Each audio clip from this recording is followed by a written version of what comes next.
welcome to Old Faithful with your host, Matt Trask. My thanks to Perfect Wave Productions for filming this show today.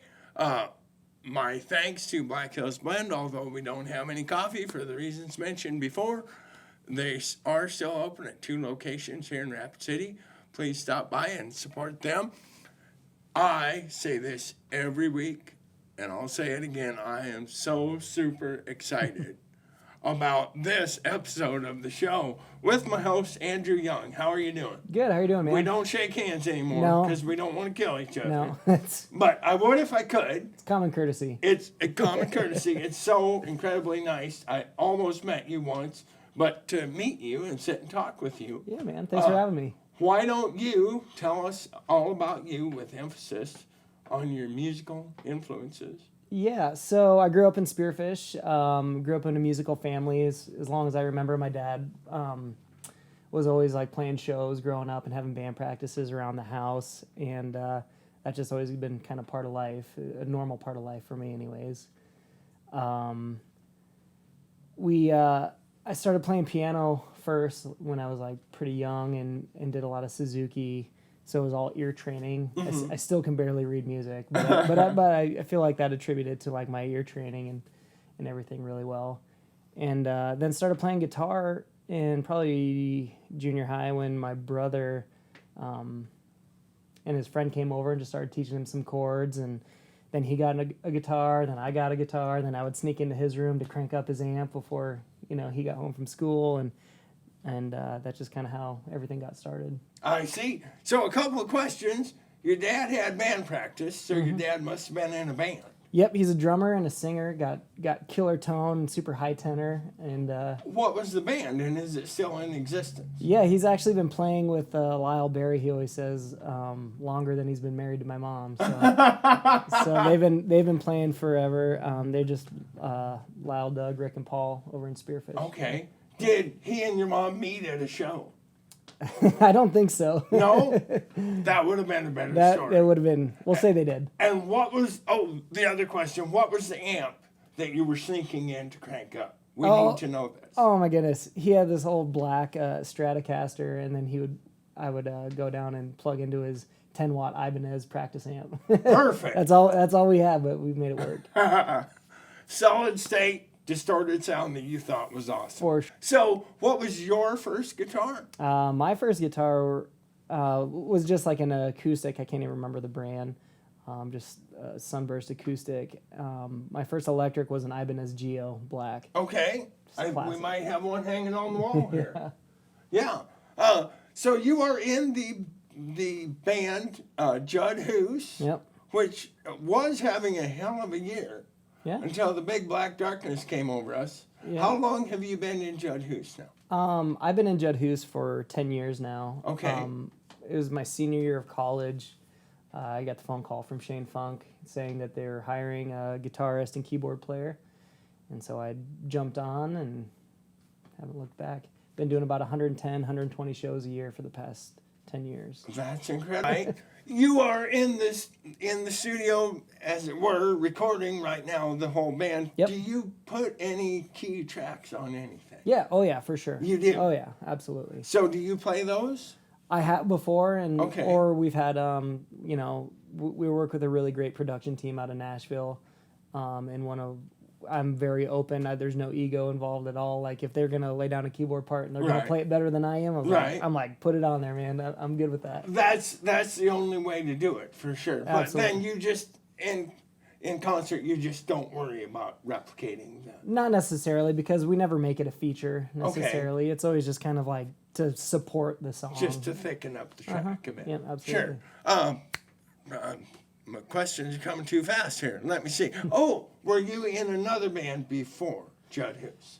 Yeah, so I mean, going all the way back to like junior high and starting bands with my brother, we would play, coffee shops through middle school and high school. And then I'd started a band in high school with Max Meyer. I don't know if you're familiar, but he was a really great keyboard piano player. I have definitely heard of Yeah, so we played together in high school, and we did like talent shows and started doing bars and festivals and street dance stuff in the Black Hills only.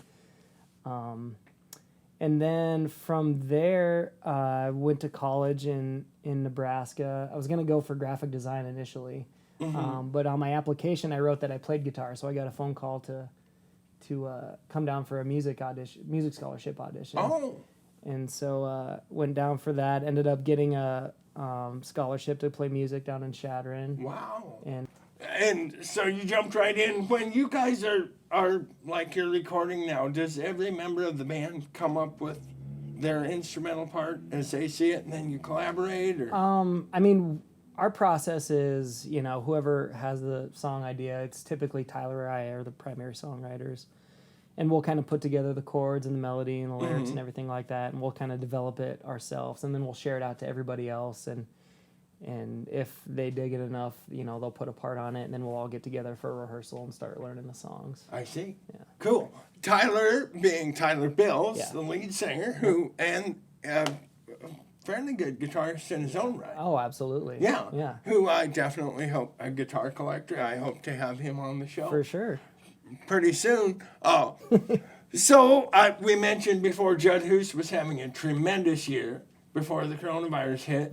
You guys closed the NAMM show in Anaheim, California. Yeah, Why don't you tell us what a big deal that is? I mean, it was a really great experience. I had been twice in college. I got a music business degree, so I went there as like a music business perspective, taking lots of classes and stuff like that, and just trying to see how the industry works. But being able to go as a performer was awesome. I didn't have to worry about anything other than performing and playing and having a chance to like perform songs that we had written on a big stage like that was really cool. He's being very modest. Your band was chosen out of 19, is that correct? No, there's probably 14 bands that got to Okay. perform, 14 or 15 that got to play. It was called the Grand Plaza stage. Okay. And it was a great like pro level stage. I think we saw Earth, Wind and Fire on there the night before. Wow. And a lot of great entertainment, but yeah. What he's not saying, and what I can't get him to say, it was a big damn deal, and congratulations. Thanks, man. And Appreciate you it. also met one of our mutual guitar heroes, Daniel Donato. Yeah. How was that? It was super cool. I mean, he was one of the guys that I was hoping to run into Right. because I had been before, and I just know that you're just hanging out in hotel lobbies, and Right. there's people walking by you all the time that are somebody, but there's like a million somebodies, so Right, they yeah. all kind of blend in, which is cool. But I picked him out right away. I kind of discovered him because I was a big fan of the Wild Feathers. They're like a Nashville trio, Okay. kind of Americana roots rock.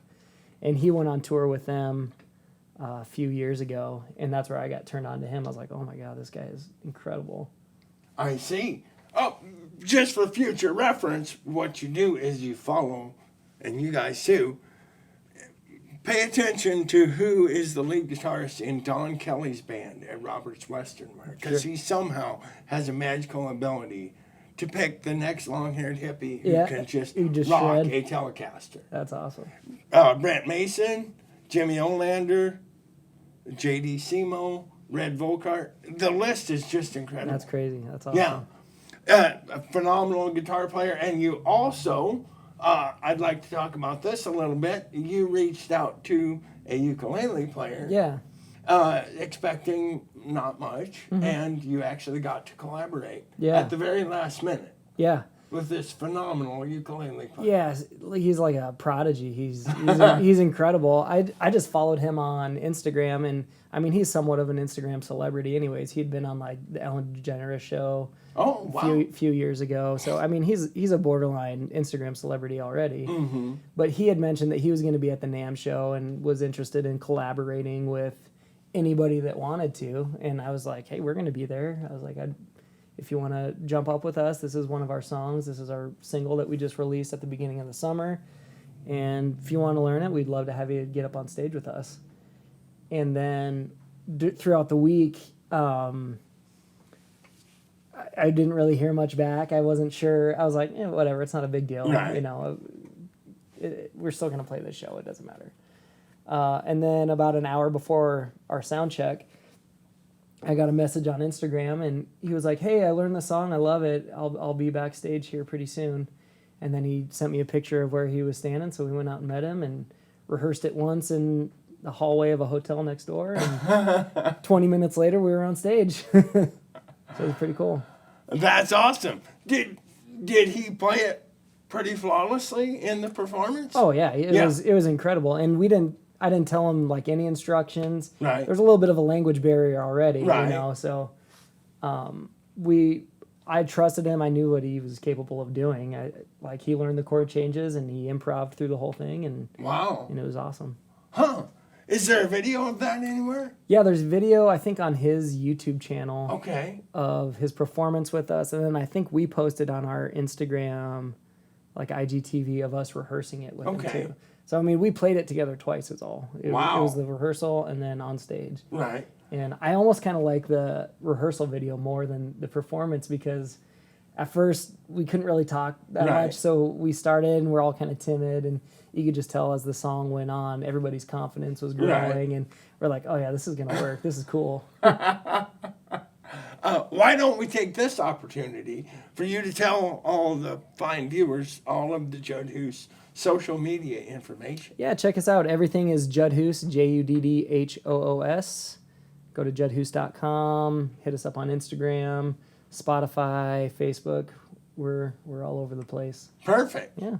And he did not bring his amp, as we mentioned before, but I am so incredibly excited about this. He's playing through DJ Tomac's 1951 Deluxe amplifier. This is my favorite amplifier in the store, and probably my third favorite amplifier in the world. And we haven't featured it on the show. It is for sale here at the store for the bargain basement price of $2,500.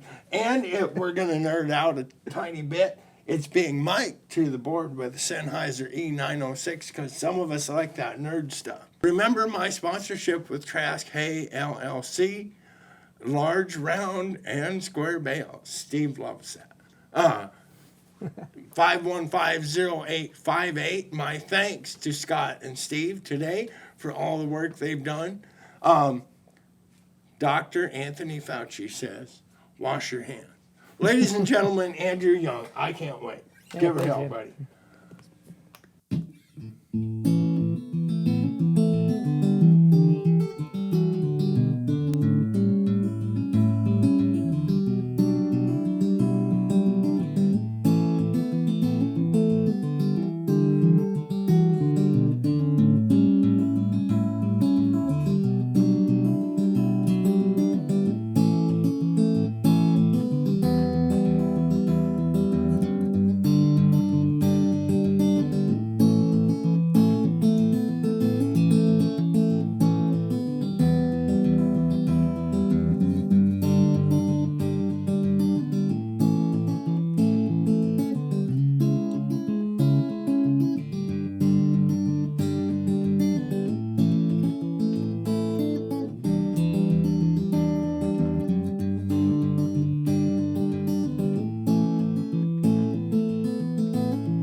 Good with you?